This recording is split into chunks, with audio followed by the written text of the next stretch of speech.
देखो भैया, भक्ति के दो पुत्र हैं, ज्ञान और वैराग्य। ज्ञान अगर नहीं भक्ति में है तो भक्ति अंधी हो जाएगी प्रेमियों। चाहे जितना लंबा चौड़ा पहलवान हो, चाहे जितना सोने का गहना पहने हो प्रेमियों, चाहे जितनी महंगी गाड़ी में बैठा हो, लेकिन दोनों आंख का अंधा हो तो ना तो वो गाड़ी चला पाएगा और ना उसकी कोई ताकत काम आएगी। प्रेमियों, भक्ति जब अंधी हो जाएगी ना तो ये जनता जो है जिसको नहीं पूजना, भक्ति तो खूब होगी, जनता में भक्ति तो खूब होगी, लेकिन इसको ये नहीं मालूम होगा कि हमें किसको पूजना है, किसको नहीं पूजना है। और जो कोई अच्छा विद्वान इसको रास्ता बताएगा उसको ये गाली देना शुरू करेंगे लोग। बस वही साईं बाबा। हाँ?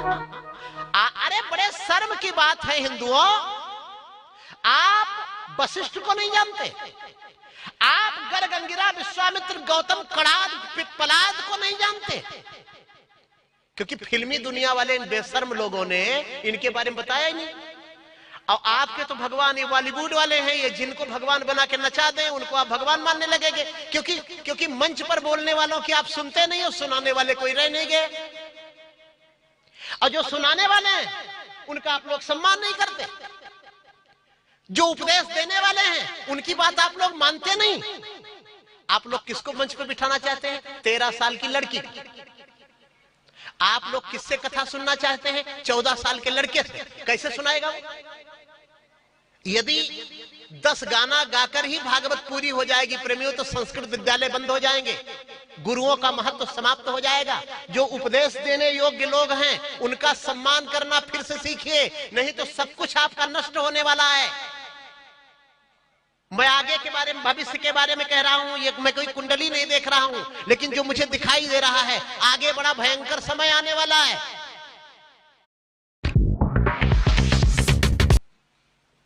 भक्ति जब अंधी हो जाएगी ना तो आपसे कोई बता देगा ना कि हनुमानगढ़ी गए थे, बोले हाँ, बोले लड़के की नौकरी लगी कि नहीं लगी? बोले भैया अभी तो नहीं लगी। तो बोलेंगे ख्वाजा गरीब नवाज के हाँ अजमेर जाके चादर चढ़ाया हो तो नौकरी लग जाएगी।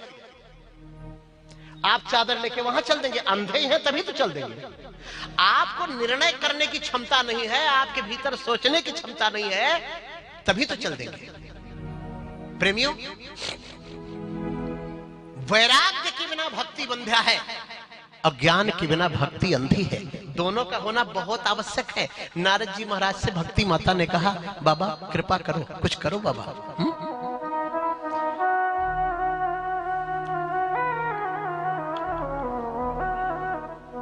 नारद जी महाराज ने वेद मंत्र आदि का उच्चारण किया, गीता पाठ किया।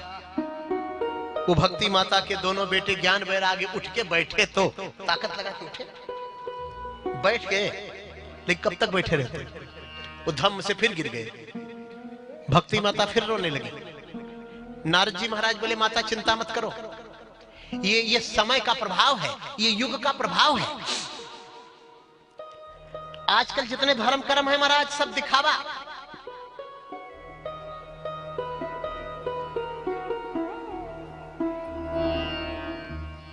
जैसे धान होता है ना, उसको मशीन में चावल निकलवा लिया जाए, भूसी बचे। दूर से भूसी का ढेर जब आप देखेंगे तो लगेगा कि धान का ढेर लगा है, लेकिन उसको उठाएंगे तो पता चलेगा इसमें का चावल तो निकल गया। बोले माता वही समय आ गया। कहा विप्रैर भागवती वार्ता, गेहे गेहे जने जने, कारिता कणलोभेन, कथा सारस्ततो गता। बहुत बड़ी बात कही नारद जी ने। माता बोले जो ब्राह्मण विद्वान होते थे वो तो विद्वान होते थे, जो नहीं विद्वान है माता वो भी भागवत सुना रहे हैं। और किसी अधिकारी को, किसी अच्छे व्यक्ति को सुनाए तो ठीक है, लेकिन वो तो घर घर गली गली जो सुनाने लायक है उसको भी सुना रहे हैं, और जो नहीं सुनाने लायक है माता उसको भी सुना रहे हैं। भक्ति माता बोली महाराज ये क्यों कर रहे हैं? बोले बस कण लोभ है, थोड़े थोड़े धन के लोभ में, थोड़े थोड़े अनाज के लोभ में। माता ये भागवत जैसे महान ग्रंथ की बदनामी, इसका अपमान कलयुग में विप्रों ने, ब्राह्मणों ने करना लिखा है साफ साफ। कारिता कणलोभेन, अब तो वो भी सुनाने को तैयार नहीं। अब कौन अपने बच्चे को संस्कृत पढ़ाए? बोलो। बोलो आप लोग कौन ब्राह्मण अपने बच्चे को संस्कृत पढ़ाए? व्याकरणाचार्य कराएगा, 5 साल 10 साल वो रगड़ के विद्या अध्ययन करेगा, आपके घर में शादी करवाने आएगा? आप उसको बुलाएंगे, बैंड बाजा आप बुलाएंगे 10,000 में, ऑर्केस्ट्रा बुलाएंगे आप 21,000 में, और यदि पंडित ने मांग लिया 2100 रुपया तो पूरा घर भर मिलकर के अंदर जाके गालियां, सब डकैत लोग हैं, ये सब चोर लोग हैं, ये सब लूटने के लिए आते हैं, किसको गर्ज पड़ी है? ये सब चोर लोग हैं। 2100 रुपए में विद्वान चोर हो गया और 21,000 में ऑर्केस्ट्रा वाले बड़े महान आपके लिए हो गए, तब तो आपके बीच से विद्वान लुप्त हो ही जाएंगे। इसको आप नोट कर लीजिए, लिख लीजिए, 10 साल बाद सब लुप्त होने वाला है, इसलिए अभी भी जग जाओ। हाँ? क्या करें? सब ब्राह्मण पेट्रोल पंप वाले हो गए, सब भट्टा वाले हो गए, सब ठेके वाले हो गए, सब धोती कुर्ता से टीका से पैंट शर्ट वाले हो ही जाएंगे। ये हमारी आपकी देन है। कोई घर छोड़कर यदि 10 साल पढ़ेगा और समाज उसको सम्मान नहीं देगा, शर्म आनी चाहिए इसे समाज को।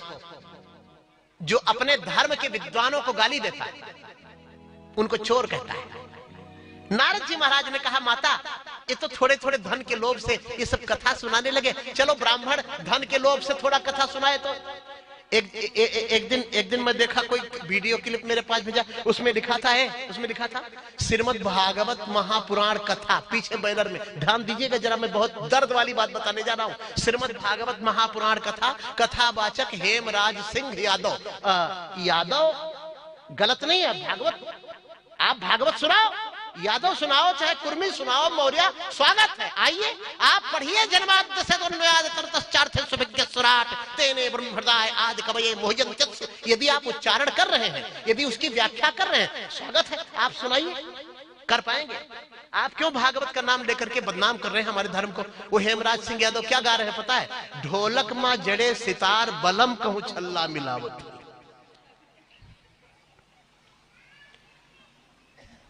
मतलब हमको आपको डूब मरना चाहिए। यूट्यूब पे है, आप हेमराज सिंह यादव डालिए, ढोलक मां जड़े सितार बलम कहूं छल्ला मिलावत हुई है, श्रीमद् भागवत महापुराण कथा। हम आप जिम्मेदार नहीं है इसके, ये हमारी आपकी, ये हिंदू समाज की जिम्मेदारी नहीं है। नारद जी बोले, माता नारद जी भक्ति माता से एक तरह से दुख प्रकट कर रहे हैं। विप्रैर भागवती वार्ता,